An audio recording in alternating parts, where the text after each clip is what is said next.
Olá, Motolama na área. Hoje vamos falar sobre como começou o nosso esporte, a origem do enduro. O enduro, tecnicamente, é o início do esporte moto-aventura. Motolama começando agora. Minha moto venenosa vai passando lá na roça e as vaquinhas furiosas não entendem a minha Olá, prosa. sou Arlindão, piloto de enduro e rally e nas horas vagas editor do Motolama. Antes de falar qualquer baboseira, quero agradecer ao Fausto Macieira por ter mencionado o nosso vídeo no canal dele, Fausto Macieira Mundo Moto. Valeu, Faustão! Aliás, Faustinho, gente boa. Foi graças ao Fausto e o Ronaldão que o Motolama começou lá atrás em 1992. Amiguinho, tem história. E quem for da tribo de Moto Velocidade, curte o canal dele, Fausto Macieira Mundo Moto. Vale a pena, o cara entende muito disso. Valeu! Só para começar esse vídeo, fazendo uma polêmicazinha, o meu amigo Rodrigo Azevedo, para neguinho parar de encher o saco com relação a Harley, resolveu fazer o caminho velho da Estrada Real de Harley. Ele é o feliz proprietário de uma Road King com quase 400 quilos. Ele fez o caminho velho da Estrada Real, que foi o primeiro caminho aberto oficialmente pela coroa portuguesa. O caminho ia do litoral fluminense até a região produtora de ouro no interior de Minas.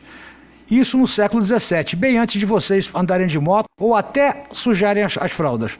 O percurso levava 60 dias para ser feito pelos tropeiros na época. São 710 quilômetros. Quem quiser acompanhar melhor, ele tem um canal no Instagram chamado @eueminhamoto_oficial. E ele também tem esse canal no YouTube, Rodrigo Azevedo. Vai lá procurar que vale a pena ver esse vídeo. E para encerrar com chave de ouro, ainda teve uma travessia de riacho. Moleque, manda bem, hein? Motocross, enduro e trial, todos têm basicamente a mesma origem. Tudo começou há muito tempo atrás. No início, tudo era teste de moto. Depois começou a se chamar de scramble, que traduzindo livremente seria passeio, reunião. E ainda tem o termo rally, que também significa reunião. Hoje, enduro significa andar longas distâncias em terrenos desafiadores. A palavra enduro vem do termo endurance, que significa ter resistência durante bastante tempo. E hoje se referem a competições, principalmente do tipo cross country. E atualmente existe o hard enduro, que é o enduro, como antigamente, mas só que muito mais cascudo. Se você der uma pesquisada no YouTube hard enduro, você vai ver os vídeos. É inacreditável o que os caras fazem. O motocross, que tem a mesma origem do enduro, do scramble antigo, ganhou esse nome com a junção das palavras moto e cross country, motocross. As informações de data são meio imprecisas, porque como tudo começou mais ou menos a mesma coisa, e aos poucos foram se separando e criando modalidades diferentes, não existe uma data específica para quando tudo começou. Basicamente, tudo era um enduro. Não existiam estradas boas, né? Existiam apenas trilhas e estradas ruins. O primeiro evento organizado foi o ISDT, de 1909, onde, como o próprio nome diz, International Six Days Trial, que era um julgamento das motos, era um teste das motos. Esse evento aconteceu na Escócia. E como era um evento de 6 dias, as motos tinham que durar 6 dias. Daí o nome trial, que traduzindo ao pé da letra, é julgamento.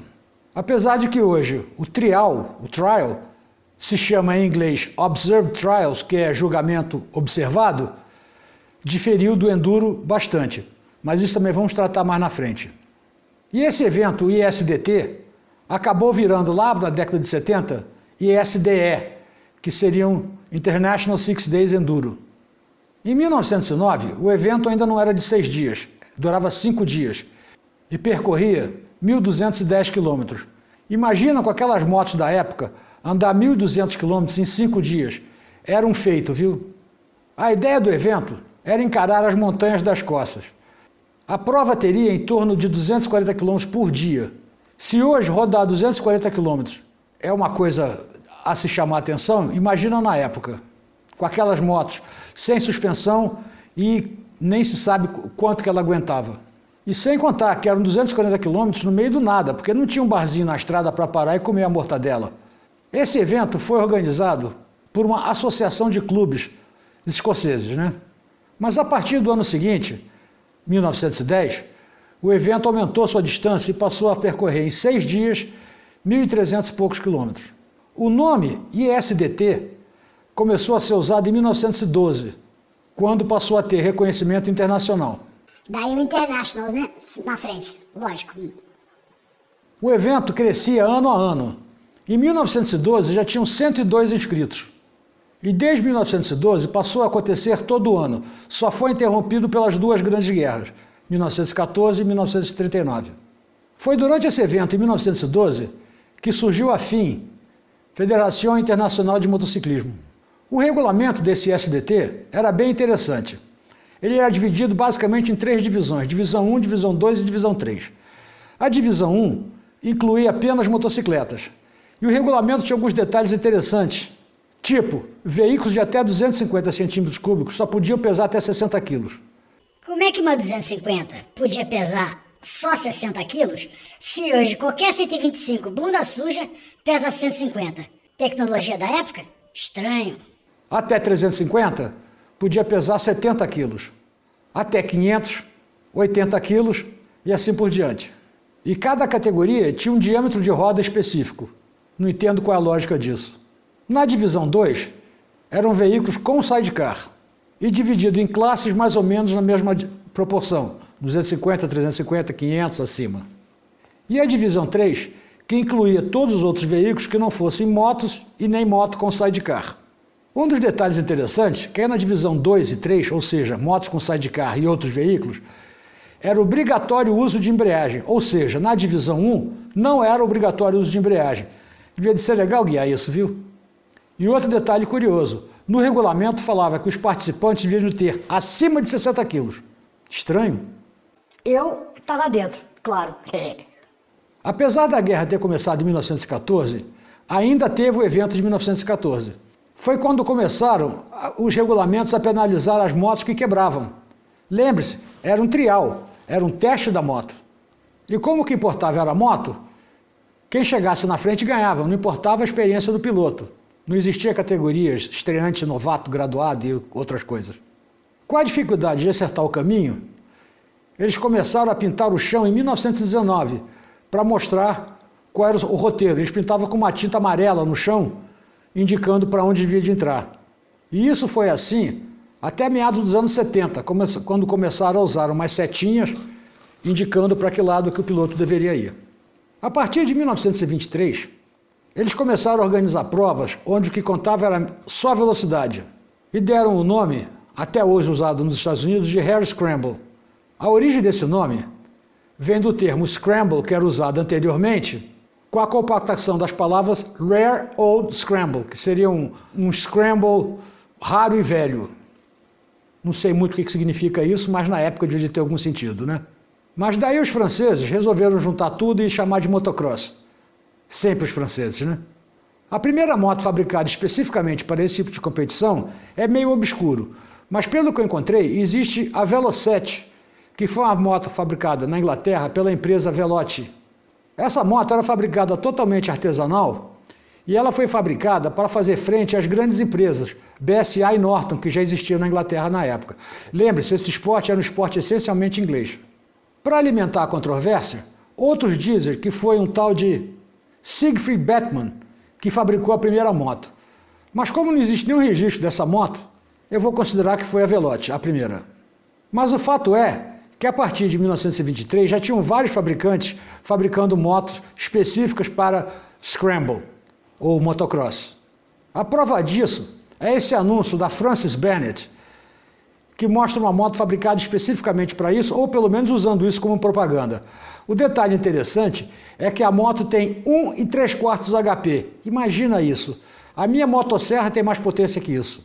Agora imagina só, andar 6 dias numa moto de 1 3/4 de HP. O pessoal antigamente era bem mais cascudo que hoje, viu? Não tinha mimimi, era isso. Como eu comentei em outro episódio, nos Estados Unidos fazia muito sucesso as corridas em circuito oval, que até hoje faz, mas na época eram circuitos de madeira, pista de madeira, porque antigamente era das bicicletas, depois as motos tomaram conta desses circuitos. Mas como o negócio era muito violento, ou seja, muita gente se machucava e até morria, as pessoas começaram a dar interesse em outro tipo de evento, que era as subidas de montanha e o próprio motocross, que na época lá se chamava de Scramble, e até hoje chamam de Hare Scramble. Esse papo todo de enduro me lembrou uma história que aconteceu lá para os idos de Curitiba. Era uma prova do Campeonato Brasileiro, e uma equipe conhecida da região serrana do Rio foi lá participar da prova, e todas as motos eram caracterizadas iguais, muito fáceis de encontrar. Lá pelas tantas, um dos pilotos ficou perdido. E meio que perdido, andando para lá e para cá, encontrou um outro piloto da mesma equipe, e de noite, no escuro, era um evento noturno. De noite, no escuro, ele sinalizou para ele, tipo, tá indo para lá? Tô, me segue. Aí o cara foi seguindo, e começou a reparar que saiu da trilha, entrou na estradinha, saiu da estradinha, entrou no asfalto, saiu do asfalto, entrou na cidade e parou na porta do hotel. Quando ele parou do lado, falou: o que você está fazendo aqui no hotel? Ué, eu estou desistindo, não sei de você. Coisas do enduro.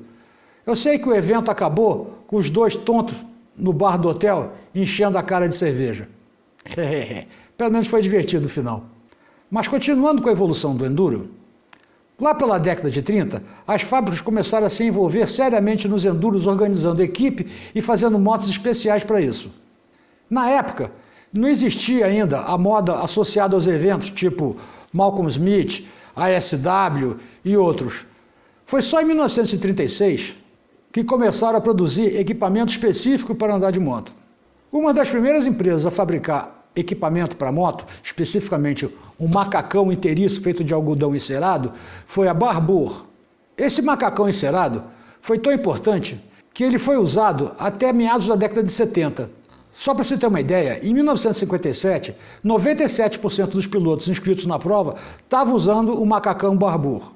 Não era só a equipe inglesa que usava.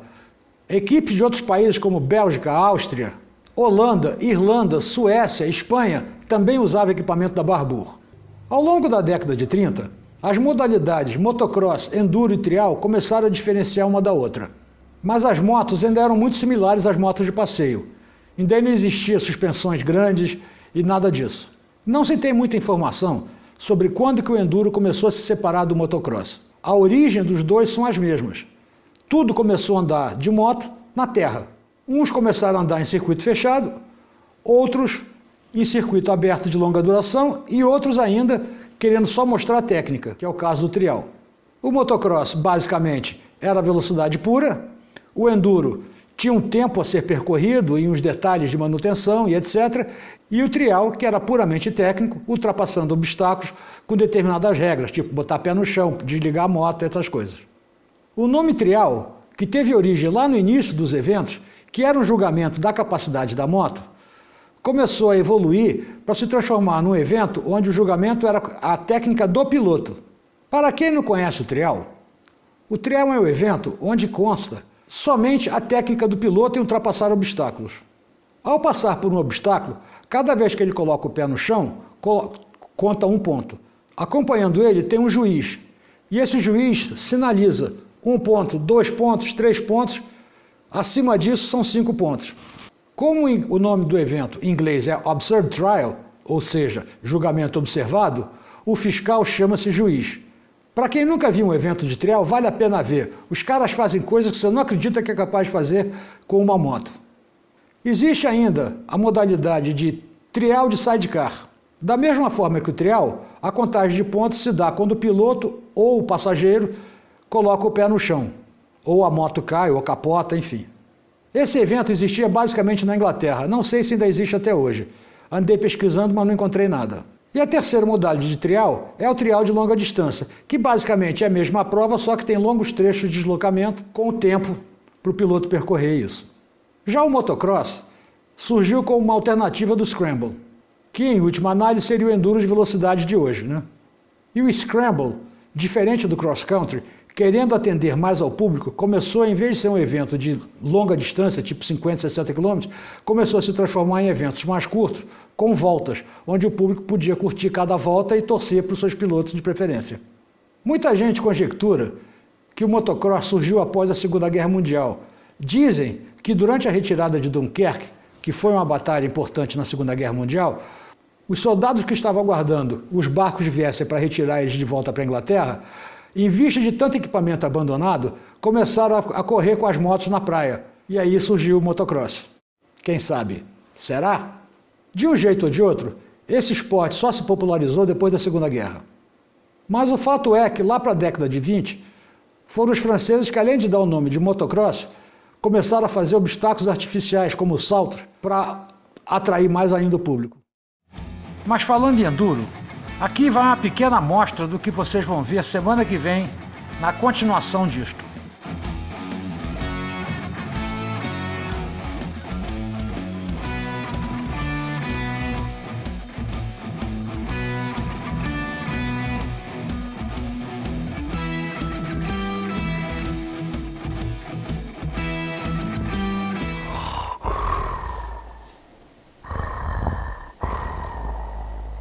Acorda aí!